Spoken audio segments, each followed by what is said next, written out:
Chers internautes, 1er août 2025. Bienvenue à bord de cette capsule Sacré Ado première partie.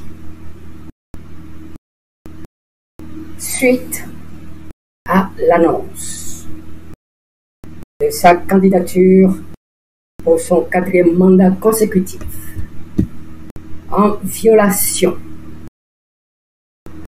des dispositions de la Constitution ivoirienne de 2016, le président sortant, Alassane Dramane Ouattara, a fait monter de plusieurs crans la tension politique en Côte d'Ivoire. Depuis, l'ONU s'est prononcée en faveur de Tidiane Thiam. Serait-elle entendue? Qu'en est-il des autres poids lourds recalés? Laurent Gbagbo,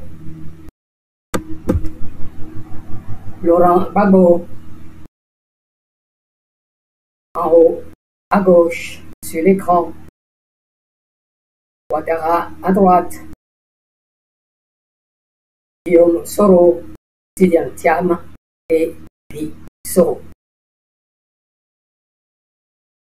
Les boudés, je m'excuse.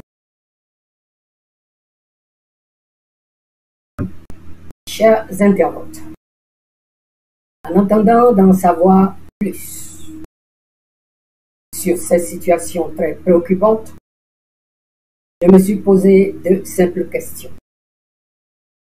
La première, quelles sont les raisons objectives et subjectives de telles violations flagrantes du texte fondateur de la République de Côte d'Ivoire?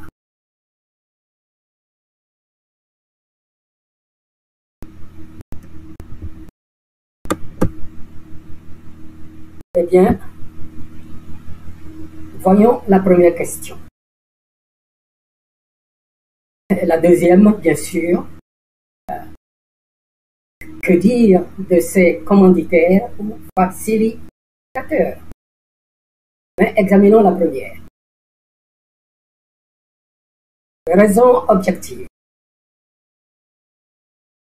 On pourrait noter, selon les données disponibles, le cadre juridique controversé. Comme nous le savons, la Constitution ivoirienne de 2016 limite en principe le nombre de mandats présidentiels à 2, article 55. Cependant, Ouattara et ses partisans soutiennent que l'adoption de cette nouvelle Constitution a remis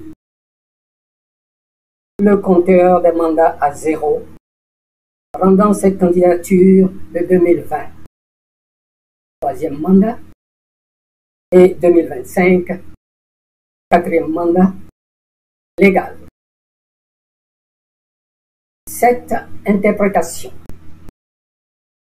bien que validée par le Conseil constitutionnel en 2020, est largement contestée par l'opposition et des observateurs comme un contournement des principes démocratiques.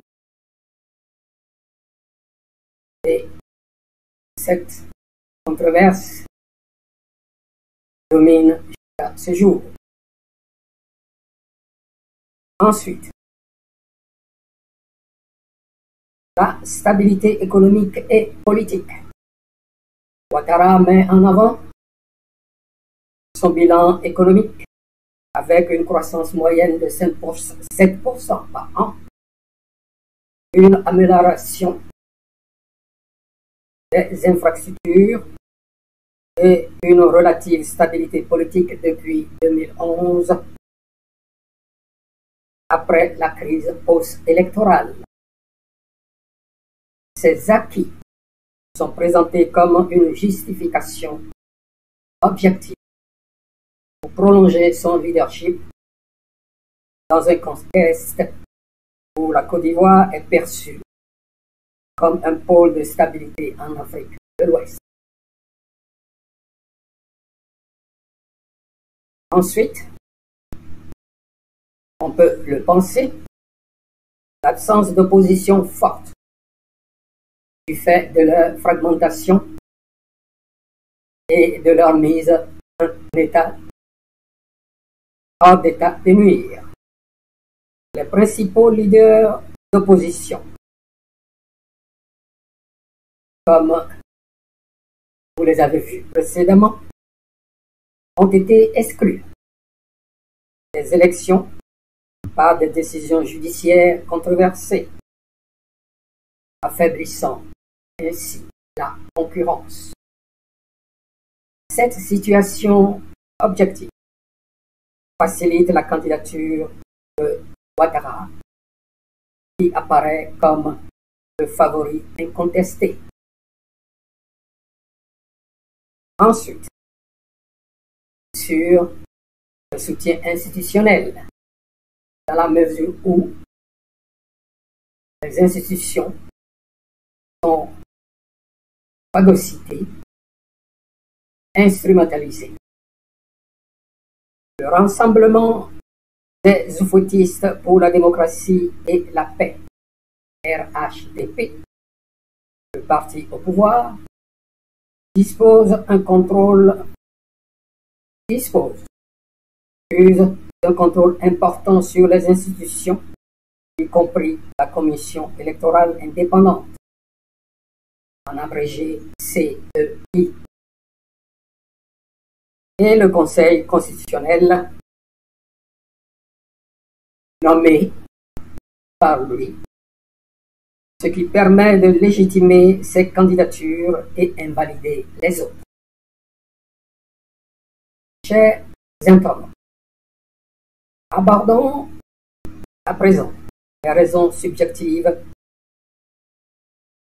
qui contribuent à cette violation. Les ambitions personnelles, les perceptions messianiques. Monsieur Alassane Dramane Ouattara a 83 ans.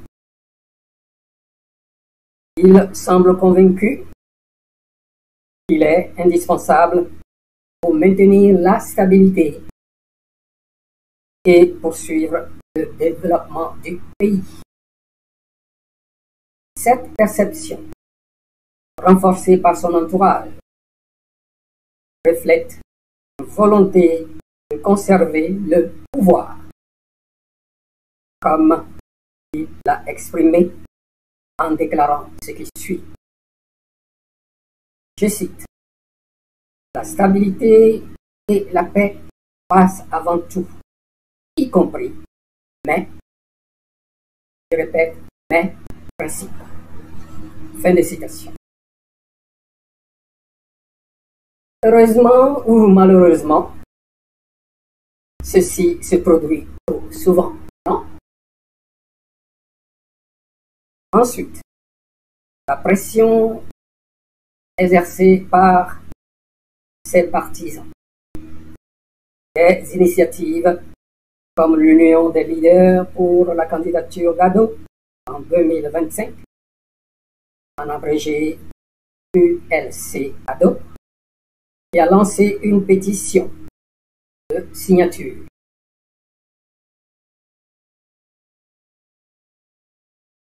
Cette pétition a recueilli 4 millions,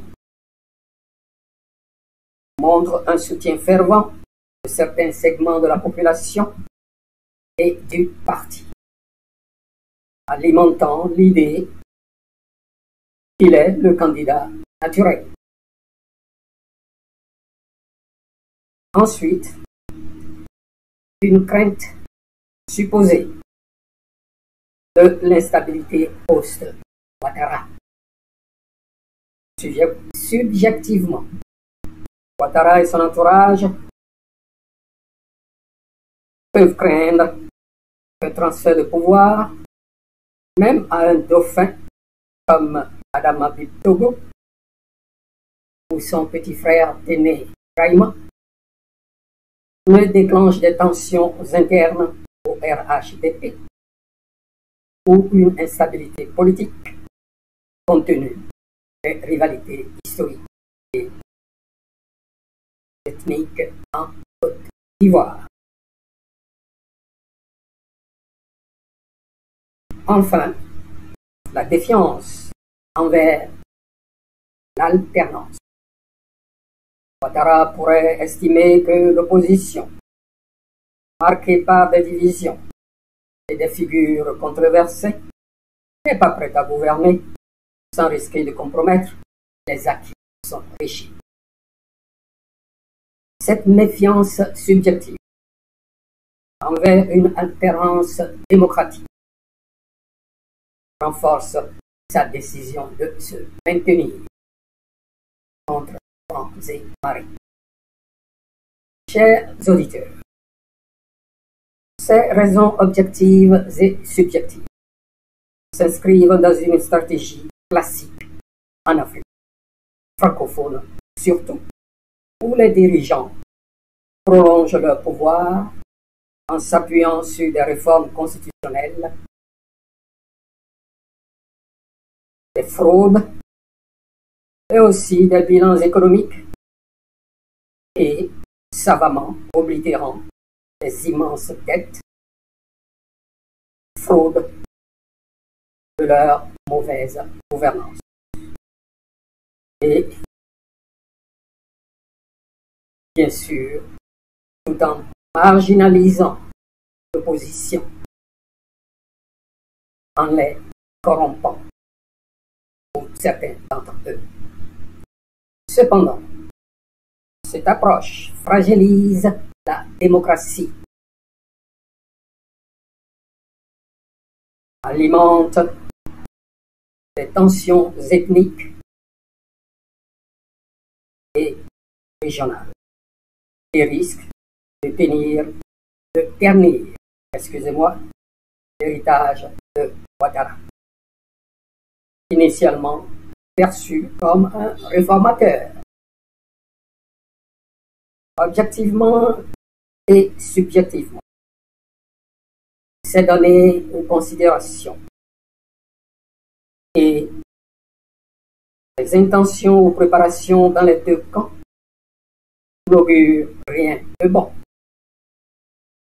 Chers internautes, que dites-vous de cette première partie de Sacré Ado? Je serai heureux de lire vos commentaires. En attendant la deuxième question, en deuxième partie, à savoir, que dire de ces commanditaires, facilitateurs intérieurs et extérieurs qui suivra. Je vous remercie de votre attention. Je me permets de m'arrêter à ce niveau pour ne pas rendre cette présentation trop fastidieuse. Alors, eh bien, tel que vous le voyez, Liliane Thiam est allée se plaindre à différents endroits dans le monde, particulièrement aux Nations Unies, puis, bien sûr, a demandé sa réintégration sur la liste. Je suppose, par extension, cette mesure doit s'appliquer aux trois autres, les Goudé, Youm Soro et le président Laurent Gbagbo, avant qu'il ne soit trop tard. C'est là que nous en sommes. Mais attendons la suite et espérons le meilleur pour notre belle terre africaine de Côte d'Ivoire. Je vous remercie et à très bientôt.